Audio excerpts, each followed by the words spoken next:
मैं कश्मीर से हूँ। कश्मीर जी जी अब मैं प्रयागराज में रहता हूँ 20 साल से। जी। सबसे पहले आपका और अधीक्षक महोदय का बहुत बहुत धन्यवाद, जिन्होंने हम लोगों को इंसान समझा। बाहर की दुनिया से जब भी कोई जेल में आता है तो बाहर की दुनिया से, बाहर के समाज से कट जाता है, जी हीन भावना से देखा जाता है। जी मगर अधीक्षक महोदय ने आपको यहाँ ला के हम लोगों को आज एहसास कराया कि हम लोग भी इसी समाज का एक हिस्सा हैं। बिल्कुल। इसके लिए बहुत बहुत धन्यवाद। आपसे जानना चाहता था मैं, जी अधर्मी और धार्मिक, इनमें दोनों में फ़र्क क्या है? धार्मिक किसको कहते हैं और अधर्मी किसको कहते हैं?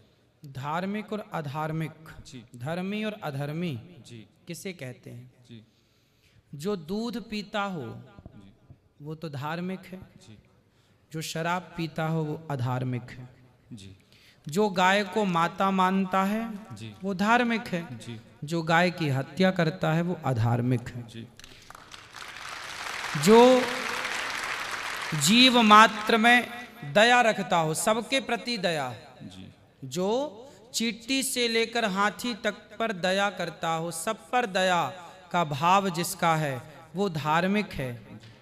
और जो क्रूर है, जो सबको मारना चाहता है, काटना चाहता, वो अधार्मिक है। जी।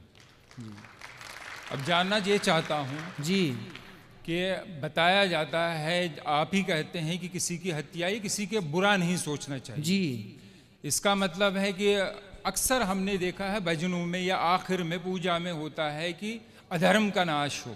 हाँ। तो अधर्म में कौन लोग आते हैं? अधर्म में वही सब लोग आते हैं जो गलत काम करते हैं, मतलब पूरी दुनिया में। जी। तो उनका नाश करना, ये कहना ये उचित है? क्या नाम है आपका? हयात मोहम्मद शौकत। हयात मोहम्मद शौकत जी। हम हिंदुओं के यहाँ भैया जयकारा लगती है अधर्म का नाश हो, जी। अधर्मी का नाश ना हो, अधर्मी नहीं अधर्म का नाश हो। जो व्यक्ति के अंदर अधर्म है, जैसे आप शराब पी रहे हैं जी, जी। तो आपका नाश ना हो, आपके अंदर जो शराब पीने की गलत आदत है उस अधर्म का नाश हो, व्यक्ति का नाश नहीं। समझो आप, जी व्यक्ति का नाश नहीं बोला गया, जी जी व्यक्ति का नाश हो ऐसा नहीं, अधर्म का। अधर्म मतलब अधर्म करने वाले, जैसे अधर्म गलत सोच, गलत विचार।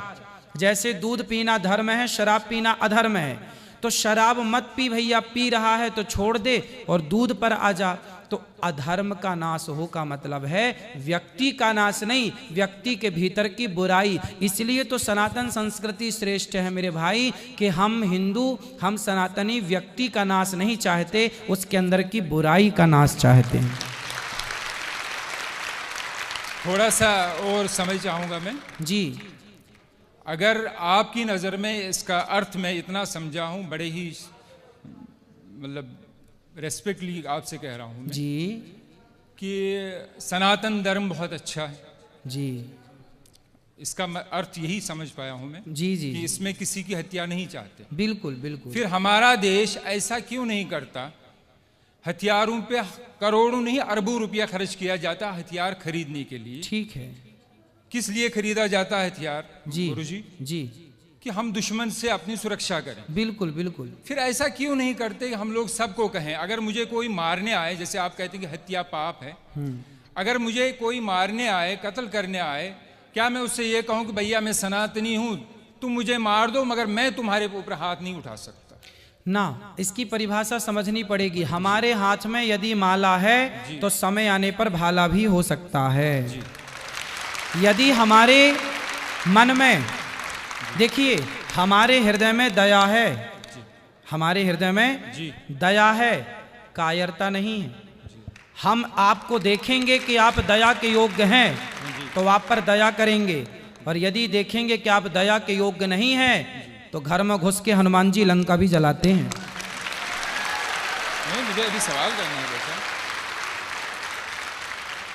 हम यहाँ जेल में जी सब लोग जितना प्यार से, सद्भावना से जेल में रहा जाता, मुझे लगता आजकल बाहर की दुनिया में नहीं रहा जाता। बिल्कुल सही कह रहे हैं आप। मगर यहाँ 2-3 दिन से मैं देख रहा हूँ, जैसे आप भी थोड़ा सा ये कह रहे हैं, कुर्बानी की बात उठी, जी जी कि कुर्बान हत्या, बार बार यही बात आ रही है। जैसे मैंने आपसे कहा है कि अगर कोई भी, अगर हम अपने देशवासी सब लोग या के यहाँ के हमारे जो बड़े हैं, नेता हैं, प्रधानमंत्री हैं, वो अगर सब दूसरे देशों से फिर कहे कि भाई हमें हथियार नहीं खरीदनी, हम सनातनी, हम किसी को नहीं मारेंगे, तुम भी हमसे दुश्मनी ना रखो। मारेंगे की बात नहीं है जी। हमारे भगवान श्री कृष्ण ने अर्जुन हथियार डाल दिए थे, जी मैं महाभारत नहीं लड़ूंगा। जी आपने महाभारत के बारे में कुछ सुना है? अर्जुन के बारे में कुछ सुना है? हल्का हल्का थोड़ा सा। अर्जुन नाम के एक हमारे यहाँ भक्त हुए हैं, उन्होंने महाभारत का युद्ध हुआ तो उन्होंने हथियार डाल दिए कि जी मैं युद्ध नहीं करूंगा, क्योंकि सामने मेरे गुरु हैं, मेरे पितामह हैं, मेरे अपने भाई हैं, मैं उन पर कैसे धनुष चलाऊंगा, बाण चलाऊंगा। तब भगवान ने कहा तू क्षत्रिय है, कर्मण्येवाधिकारस्ते मा फलेषु कदाचन, तू कर्म कर, तू क्षत्रिय है, क्षत्रिय का धर्म है युद्ध करना। हम बेवजह किसी को नहीं मारते भैया, हम बेवजह किसी चींटी को भी, हमारे यहाँ दाना डालने की परंपरा है, कुत्ते को रोटी देने की परंपरा है, गाय को रोटी देने की परंपरा है, कबूतरों को, पक्षियों को दाना डालने की परंपरा है। बेवजह किसी को नहीं मारते, पर कोई छेड़ता है तो छोड़ते भी नहीं है। बेवजह मैं मानता हूँ कि नहीं मारा जाता, किसी भी धर्म में नहीं। हाँ, हमारे कुरान में भी लिखा है कि एक मानव की हत्या पूरे मानवता की हत्या है। बिल्कुल। सब धर्म, ये आप भी मानते होंगे कि कोई भी धर्म किसी को मारने की इजाजत नहीं देता। बिल्कुल, बिल्कुल। धर्म कोई भी बुरा नहीं। हाँ, अगर मैं शराब पी रहा हूँ इसका मतलब नहीं कि मेरा धर्म बुरा है। जी जी। अगर कोई मेरा हिंदू भाई कोई गलत काम कर रहा है, इसका मतलब मैं उंगली उसके धर्म पे नहीं उठा सकता। बिल्कुल, उसका व्यक्तिगत सोच है, जी, व्यक्तिगत उसकी गलती है। बिल्कुल बिल्कुल। मगर एक बात मैं बता दूं कि अगर एक प्रोफेसर एक दूसरे क्लास के, सेकंड क्लास के बच्चे को 12th क्लास का सवाल पूछे, हाँ, तो क्या वो जवाब दे पाएगा गुरुजी? बिल्कुल नहीं दे पाएगा। सही है। इसी तरह आप जितने ज्ञानी हैं, मगर यहाँ प्रश्न ऐसे लोगों से, हम बेचारे, हम तो जेल में बंद जी, और इतने ज्ञानी नहीं हैं, जी जी। तो उससे गलत सोच, कुछ जगह थोड़ा गलत मैसेज जाता है कि नहीं हमारे धर्म में, अगर जैसे कुर्बानी की बात लीजिए आप, हाँ, कुर्बानी जो ईश्वर, जिसको अल्लाह मैं कहता हूँ, आप ईश्वर कहते हैं, जो अदृश्य है, जी जी जी, जिसने इस पूरी सृष्टि का निर्माण किया है, बिल्कुल सब कुछ मेरे लिए, पानी, खाना, जो कुछ अन्न मुझे दिया है उसी ईश्वर ने दिया है। जी जी। पानी, जल दिया है उसी ईश्वर ने दिया है। बिल्कुल। माफी चाहता हूं कि मेरी हिंदी इतनी अच्छी ना नहीं, ना, आप अच्छा बोल रहे हैं भैया, बहुत अच्छा बोल रहे हैं आप। जो कुछ भी इस धरती पे है एक मनुष्य के लिए दिया है। जी जी। अब मैं इतनी बात जानता हूं कि अगर वही ईश्वर जी। और एक तरफ मेरे पिताजी हों और एक प्रश्न करें कि मैं तुमसे कुछ चाहता हूं, और मुझे उस टाइम किसकी माननी चाहिए? अपने पिता की कि ईश्वर की? या मैं आपसे सवाल नहीं कर रहा हूं। हाँ, मेरी नजर में मुझे उस टाइम उस ईश्वर की माननी चाहिए जिसने ये सारी धरती, जिसने सारी फैसिलिटीज मुझे दी हैं। तो मेरा ईश्वर, मेरा अल्लाह मुझसे कह रहा है कि देखो मैंने तुम्हारे लिए सब कुछ दिया है, तुम्हारे इतने प्यारे माँ बाप दिए, सब कुछ दिया है, और सब कुछ मेरा ही है। चाहे इस दुनिया में बकरी, जो भी जानवर भी हैं, वो भी मेरे हैं। अब तुमसे मैं कुछ मांगता हूँ, अच्छा, तुम मेरे लिए कुछ दान कर सकते हो जी। इंसान की नहीं मांग रहा, जो हमारे प्रॉफिट जो रह चुके हैं उन्होंने उनको अपने बेटे को दिया था। जी जी। मगर उसके बाद कहा गया है कि तुम मेरे लिए कुछ कर सकते हो। मैं तो उनके लिए, अपने अल्लाह के लिए जान भी दे सकता हूँ। जी जी। तो उसके बदले मैं जो हुक्म मिला है कि आप ऐसा कीजिए, ये दान किया कीजिए, तो ये सिर्फ इसलिए है कि एक प्रथा है कि मैं हमेशा हर पल तैयार हूँ, जिसने मुझे इस दुनिया में लाया है, जो मुझे सब कुछ करता, मैं उसके लिए सब कुछ कर सकता हूँ। ठीक है, ये विचार है मेरे। सही है, सही तो है। मैं ये नहीं चाहता है कि कोई गलत मैसेज जाए। बिल्कुल बिल्कुल। देखिए, बात गलत और सही की नहीं है, बात तो पर्सनल, व्यक्तिगत। जैसे मैं आपसे एक सामान्य सवाल करूं, इस पर नहीं कि आपका मजहब क्या है, पंथ क्या है, धर्म क्या है। जी। हम धर्म, मजहब, पंथ को थोड़ी देर के लिए अलग करके, और एक इंसानियत के नाते, हम भाई भाई के नाते एक बात कर लें आपस में, और एक जरा सा विचार कर, आप मेरे से पूछिए कि बताइए कि क्या किसी की हत्या करना सही है, तो मैं बोलूंगा भैया नहीं। ऐसी मैं आपसे पूछता हूं एक भाई के नाते, एक सामान्य चर्चा के नाते, कि बताओ किसी की हत्या हम भगवान को, अल्लाह को अभी जी इस बात से अलग रखें। बस एक सामान्य दृष्टिकोण से बात करें कि बताओ, आप मेरे से पूछे, अभी आपने पूछा मेरे से, तो मैंने बताया कि हत्या करना गलत है। अब मैं आपसे पूछ रहा हूं कि बताइए, क्या किसी की हत्या करना सही है? मैं इसका उत्तर ये दूंगा कि ये निर्भर करता है परिस्थिति पे। यहाँ जितने भी मेरे भाई मर्डर में आए हैं, किसी ने खुशी से नहीं किया, बिल्कुल कोई परिस्थिति ऐसी उत्पन्न हुई, बिल्कुल, या कोई दुश्मनी थी, कोई किसी को। एक अभी आया है आखंड, जो हमारा हिस्सा है, 2 दिन पहले की बात है। हाँ, उसकी बहन को किसी ने बलात्कार किया था, वो लड़का बलात्कारी अंदर आया, मगर वो 2 महीने में जमानत पे छूट गया, तो उसके भाई ने उसको बाहर मार दिया। मैं ये नहीं कह रहा हूं कि वो हत्या सही है, करना सही है, मगर परिस्थिति ऐसी होती है। और एक अफसोस की बात है, ये यहाँ में प्रशासन की, कौन से प्रशासन, जो बाहर का कानून व्यवस्था हमारी बिल्कुल, है, बिल्कुल। कि वहाँ गरीब बेचारा तो मारा जाता है, अमीर पैसा देके निकल जाता है। इस देखो, ये आपने भी देखा हो। आपने अभी बताया कि जैसी परिस्थिति में किसी ने मर्डर कर दिया, परिस्थिति में किसी ने गलत किया, तो परिस्थिति में गलत कर दिया, पर यहाँ जितने लोग हैं, मैं आपसे भी पूछूं कि आप यदि किसी का मर्डर करके आए हैं, तो क्या यहाँ से जाने के बाद आप फिर वो गलती करेंगे? नहीं, तो मगर अगर नहीं, अगर परिस्थिति वैसी, मुझे अगर कोई मारने आएगा तो मैं तो मारूंगा। हाँ, लेकिन यूं ही आप तो किसी की चढ़ाई नहीं करेंगे ना। ऐसे तो पागल नहीं है ना कि हम किसी को भी, जैसे कहा बस गया वही कि तो है कि मजबूरी थी। चींटी को भी पैर मतलब देख के, बिल्कुल बिल्कुल। फिर करोड़ों की कंपनियां ऑल आउट क्यों बेचती है? वो मच्छरों को मारने के लिए दवाई क्यों देती है? कॉकरोच को मारने की दवा क्यों देती? जी, उस पर बैन लगा दे फिर सरकार जी, क्योंकि वो तो दवाई बेचती है और करोड़ों रुपए कमाती है। फिर तो किसानों को, अगर यही है सनातन धर्म में कि नहीं मारना चाहिए, हाँ। मैं अपने प्रधानमंत्री से अपील करता हूँ, गुजारिश करता हूँ कि ऐसी कंपनियों को बंद कर दो जो इन जीव जंतु के मारने की दवाई देती है। देखो, जितने की जरूरत है, अब जैसे हमारे यहाँ 5 जो छोटे छोटे पाप हैं, जैसे हम झाड़ू लगाते हैं तो बहुत सारे चींटियां मर जाती हैं। हम लोग बारिश गर्मियों में घड़ा में पानी भरते हैं तो ठंडक के कारण बहुत सारी चींटियां आती हैं, मर जाती हैं। हम लोग लकड़ी और कंडा समझते हैं, गाय का सूखा गोबर, जी, उसको ओपले बोलते हैं। क्या बोलते हैं आप? ओपले। जैसे घर में चूल्हा, आजकल तो गैस का जमाना है, आज के 100 साल पहले लोगों की रोटियां घर के चूल्हे पे बनती थी। चूल्हे पर लकड़ी और कंडा, ओपला लगाया जाता था। उस ओपले में बहुत सारे जीव जंतु होते थे कि नहीं?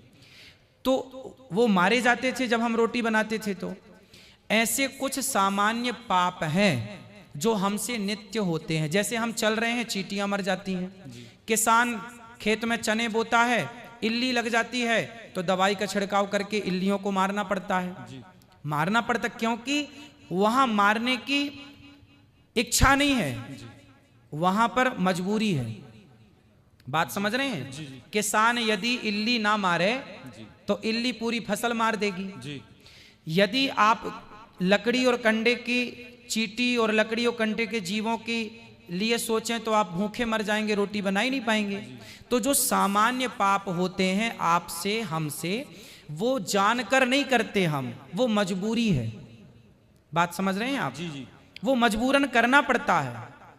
हम किसी को यूं ही नहीं मारेंगे, मजबूरन हमें, हमारी सेना बंदूक लिए घूम रही है ना, कि मजबूरन जरूरत पड़ने पर अटैक होगा।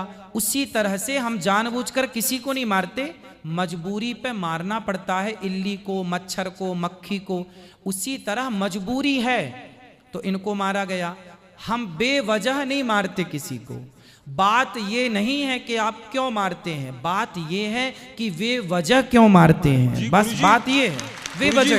वही मैं भी कह रहा हूं ना कि ये गलत धारणा है कि हमारे धर्म में शायद किसी को बिला वजह मारा जाता है। जी। ऐसी धारणा बाहर न जाए। हर धर्म, कोई भी धर्म नहीं सिखाता। हाँ, बस बात भाई यही है। ताली बजा रहे हैं कि आपकी बात पे सही बात है, मगर किसी भी धर्म में, हमारे धर्म में, अगर ये मुझे एक, जिसको लाइफ साइकिल कहते हैं, जी, जीवन चक्र, जी, कि ये चीजें हैं। अगर पेड़ काटना भी पाप है, हाँ, मगर रबर, अगर पेड़ ना काटा जाए, रबर ट्री जो होता है, तो गाड़ियों के टायर नहीं बनेंगे। बिल्कुल बिल्कुल।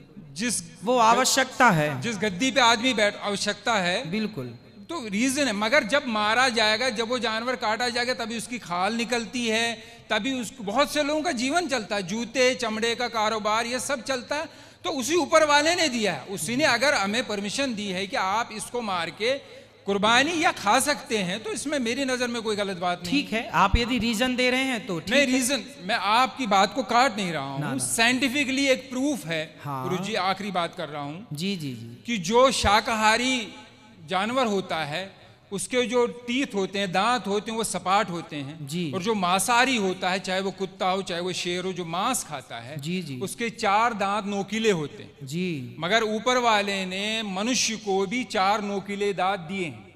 रीजन यही है कि अगर सिर्फ दुनिया में, सिर्फ मैं मुसलमानों की बात नहीं कर रहा हूँ, अमेरिका में क्रिश्चियन है, जूस हैं, जितने भी धर्म हैं, सब में खाया जाता है। क्या मांस? जी नहीं तो मांस खाया, और हर किस्म का मांस खाया जाता है। मांस खाना सही मानते हैं आप?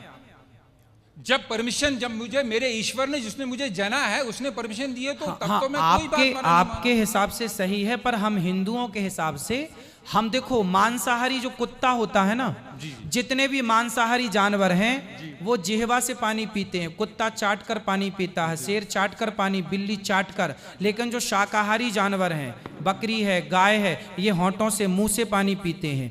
अब आप बताइए कि आप मुंह से पानी पीते हैं कि जिह्वा से चाट कर पानी पीते हैं? फिर दांत नहीं, दांत का भैया सुनो, दांत का, मेरा सिर्फ इतना कहना है कि जैसे आपने कहा कि आपके हमारे धर्म में मेरे ईश्वर एक ही है। हाँ, उसने जब परमिशन दी है मुझे, आप कह रहे हैं कि आपको नहीं, मगर ये तो नहीं होना कि दुनिया में ये भावना हो कि नहीं ये धर्म अच्छा, बाकी धर्म अच्छे नहीं। देखिए हमारा जो सनातन धर्म है जी, उस जैसे आपके धर्म में तो ये कहा जाता है कि जैसा आप ही बता रहे हैं कि आपके यहाँ मांस खाना सही मानते हैं वो लोग, हमारे यहाँ मांस खाना सही नहीं मानते। हमारे यहाँ किसी भी मंदिर में जो मनमाने ढंग से बकरा बकरे की बलि चढ़ाते हैं मंदिरों में, वो गलत चढ़ाते हैं, हम लोगों से गलत मानते हैं। हमारे यहाँ मंदिरों में 56 भोग लगता है भगवान को, बढ़िया दाल चावल खीर पूड़ी सब्जी बादाम काजू पिस्ता, इनका भोग लगता है। जब हमारे यहाँ ये कहा जाता है कि जब खाने को 56 भोग हैं तो क्यों अपने स्वाद के लिए किसी की हत्या की जाए, इसलिए हिंदू लोग मांस नहीं खाते। ये अपनी अपनी विचारधारा है, आप खाते हैं तो उसमें आपकी अपनी विचारधारा है, हम लोग नहीं खाते उसमें हमारी अपनी विचारधारा है। अब ये देखना है कि किसकी विचारधारा श्रेष्ठ है। यदि श्रेष्ठता का निर्णय किया जाएगा तो ये देखा जाएगा, और निर्णय नहीं करना तो अपनी अपनी जगह सब ठीक है।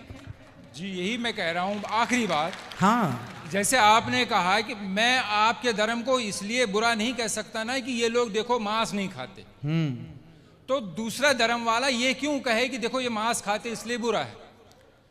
फिर मेरी नज़र में भी बहुत ही निम्रता से मैं आखिरी बार कहता हूँ कि जैसे मेरी नज़र में शंका सवाल उठते हैं हाँ, कि ये शायद मुझे पता चला कि शायद आपने जवाब दिया है जी। हमें बचपन से सिखाया जाता है कि चोरी, मैं सब भाइयों से, कोई मेरे दिल में कोई ऐसी बात नहीं है। नहीं आप बिल्कुल बात करिए भाई की तरह। कोई चोरी 5 पैसे की हो या 5 लाख की चोरी होती है, बचपन से स्कूलों में भी सिखाया बिल्कुल बिल्कुल बिल्कुल। फिर क्यों एक चीज, भगवान कृष्ण जी के बहुत से गुण होंगे मगर बार बार ये माखन चोर क्यों कहा जाता? हर बच्चा चोरी करता, इसका मतलब ये नहीं कि मेरा बच्चा बचपने में चीनी चुराता था तो मैं उसको बड़ा होके उसकी शादी भी होगी मैं उसको कहूँगा ए चीनी चोर, अबे चीनी चोर। सुनिए सुनिए सुनिए, तो क्या है ये तो मेरे दिल में अजीब ना आता नहीं, चोर क्यों मैं कहा उत्तर जाता? दे दूं आपको। आपने बोला 5 पैसा चुराए या 5 लाख चुराए, पर भगवान कृष्ण हमारे माखन चुराते हैं। माखन ना 5 पैसा है ना 5 लाख, खाने पीने की चोरी नहीं मानी जाती। वही मैं भी कह रहा हूँ, मगर फिर और हमारे यहाँ भगवान कृष्ण को ना चित्त चोर कहा गया है। क्या कहा गया है? चित्त चोर। चित्त चोर, चित्त मतलब हृदय। माखन चोरी का मतलब है मक्खन के जैसा जिसका मन होगा उस मन रूपी माखन की चोरी कर लेते हैं भगवान। ये मतलब मेरे मन में एक सवाल था कि मतलब अजीब सा लगता था कि ऐसा क्यों कहा जाता, आपने हाँ, उसको स्पष्ट कर दिया। जी जी, बाकी धन्यवाद। खुश। और कोई सवाल हो तो पूछिए आप।